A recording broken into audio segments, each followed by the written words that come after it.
Hey guys, welcome to another Saudi Arabia coronavirus vlog. Today is, I keep having to check my watch. I forget, time has no meaning anymore. Today is May 9th. It's about 4:30 p.m. and I'm on my roof of roofs, the very uppermost. It's quite small, just a very, some bunch of satellite dishes and water tanks and stuff. I thought I'd come up here one more time to get a good view of the city and keep you guys updated on the news today. So, Saudi Arabia had 1,704 new cases of COVID-19. This is not a record-breaking day when it comes to new cases, so that's good news. Yesterday we had a very good day in terms of recoveries. And today it's another good day for recoveries. We have 1,024 more recoveries for a total of 10,144. So we've broken 10,000 recoveries. That's great news. And recoveries are now steadily every day in the 4 digits, as well as the new cases. So it does actually seem to me like we are making a lot more progress against this virus, which is great. And there were 10 more deaths, bringing us to a total of 239 total cases. So Saudi Arabia, the kingdom as a whole, has 37,136 cases since the beginning, and the world saw an increase. I don't know exactly how many, but we're almost at 4 million total cases. We'll be there by tomorrow. We have 3,955,000 cases, and I'm sure by the time you're watching this video, there will be more.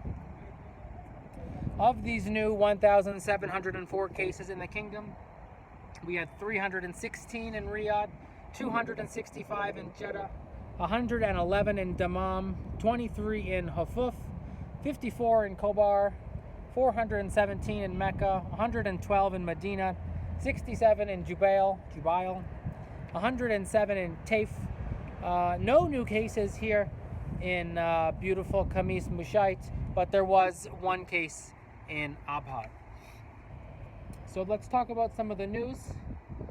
The Ministry of Health said that of the tests that they have given out, 8 to 10% of the tests here in the kingdom are positive. I don't know what we make of that, except that they're doing a lot of testing. That's what everyone says. Sorry. And that's just great. I don't know what else to say. So just keep testing people, and we'll be able to track the figures better, because data is very important. Kuwait has put a total curfew on the whole country, starting, I don't know if it's starting today or starting tomorrow, but it goes till May 30th. So I think it starts tomorrow. I don't exactly know the details of what a total curfew looks like, but we see that there are many countries around the world, Kuwait, United States, and so forth, that are not handling this, that haven't handled it well enough, that now they have to put some really strict measures in. And at least Saudi Arabia, we had the strict measures, and now we have a lighter curfew than we used to. It was announced yesterday, I think, that the United States is planning to remove some of the anti-missile Patriot batteries that they set up around near the oil fields after the Iranian missile strike struck the Saudi oil fields back in September, a few days after I got here. It's not really a coronavirus news update, but it's all related. I think that I believe that this is a retaliation from the Trump administration because of the oil supply war, which has been going on at the same time as this coronavirus pandemic. And if United States removes the air defense systems for the oil fields, then it might incentivize Iran or Iran-backed Houthi rebels, pretty much Iran. It might incentivize Iran to attack the oil fields again, even though the price of oil is very low and the losses that Saudi Arabia would experience would not be particularly devastating this time. The reason why America would want that is because American negotiations in order to get Saudi to reduce the amount of oil that they are drilling and producing would increase the price of oil worldwide, which would increase revenues for American oil companies, because the Trump administration is very beholden to the fossil fuel companies, along with many other more or less I don't want to say corrupt, but we'll say negative industries, that it's in his interest and his donors' interest that the price of oil goes up and their profitability goes up as well, even though the demand for oil worldwide is quite low. There was a disinfection booth set up at the Great Mosque in Mecca. I saw a little 44-second video of this. How can I describe it? It's a big circle. You walk through it. It's not closed on either end, and it doesn't seem to me like anything is actually being done. There's no there's no gas or like some kind of disinfectant spray that I saw from the video. It looked like they're just walking in, and then they step in there for about 2 seconds, and then they walk out. So I don't know if they're just relying on some kind of UV light or something, but it didn't seem like, I don't know what a disinfectant booth is supposed to look like, but it didn't seem like it was a particularly useful measure. Reassuring, perhaps, and it might signal that they are planning on having the Hajj this year. Hajj would be in about 2.5 months.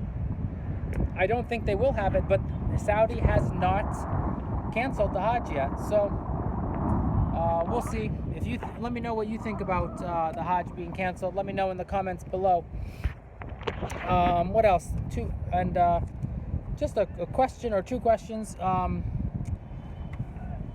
first question, this is not asked by anyone, this is just my own question, is that I was thinking, is this, late 2019, early 2020, is this the worst possible time for the world to be experiencing a pandemic? We had lots of bad opportunities and vulnerable moments in the last 20 years for a pandemic. Is this the worst time? We are more globalized than ever. The Trump administration got rid of the pandemic response team in America, and it did happen right around Chinese New Year, and now it seemed to be peaking in America and in parts of Europe in the summertime, when people really want to get outside and travel. So it came in China at a really bad time, where people were traveling for Chinese New Year. It spread very quickly, made it worldwide, and then got out of control. It came to the Middle East at a time where it seems like Hajj is going to be canceled now, for this year anyway. And is this the worst time? Would it have been worse if we had the pandemic during the financial crisis, 2008, 2009? The world was less globalized, people were traveling less, but the economy was pretty much broken at that time anyway. Or would it have been worse at the beginning of the Trump administration, we'll say late 2017, not long after he got rid of the pandemic response team, where the world still had to suffer through 3 more years of the Trump administration, and with a terrible economy at the beginning of his presidency, could have impacted a lot of things downstream in the rest of the world. So just a little thought experiment. I was just asking myself, is this the worst time in the last 20 years for this pandemic to strike? So You don't have to answer that, but if you want to, you can let me know in the comments as well. And the last question, it's not really a question, sort of a hypothetical question, or a rhetorical question, I should say. You know, a lot of people are in, you know, serious problems and trouble. They lost their job, or they're stuck somewhere they don't want to be, or they're maybe even have the virus, or they know people who have died from the virus, and it's devastating. And just a lot of problems and trouble and anxiety and uncertainty in the world today. And I hope you don't have the virus if you're watching this video, and I hope you're well and everything. But I wanted to just put this into a little bit of perspective. You know, people like me, a lot of English teachers around the world, we're anxious. We want to get back home. We're stressed out in some ways.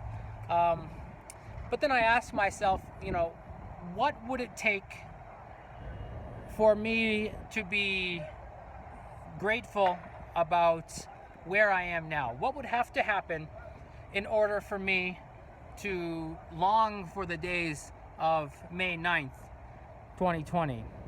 You know, if I get the virus, my parents get the virus, and you know, they're dying, or they die or something, or anyone that I know, my friends, and so forth, I lose my money, whatever.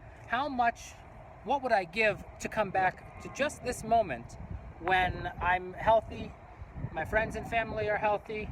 You know, am I working? Not really. I'm of all sorts of anxiety about how I'm going to get out of here, and the way the rest of the world is going to work.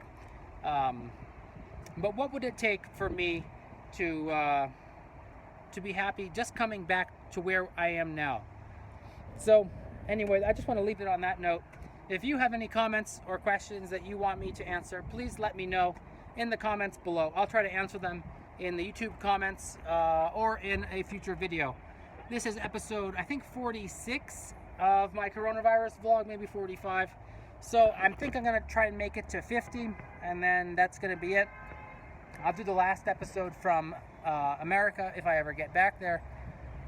So thanks for watching, everybody. Like, subscribe, hit that bell icon if you want to get notifications for the last few videos. It's beautiful weather here. There was a hailstorm yesterday, but the weather's really getting nice and hot, and it's just a nice place to be. Curfew starts in 15 minutes, so I gotta get inside. Thanks for watching, everybody.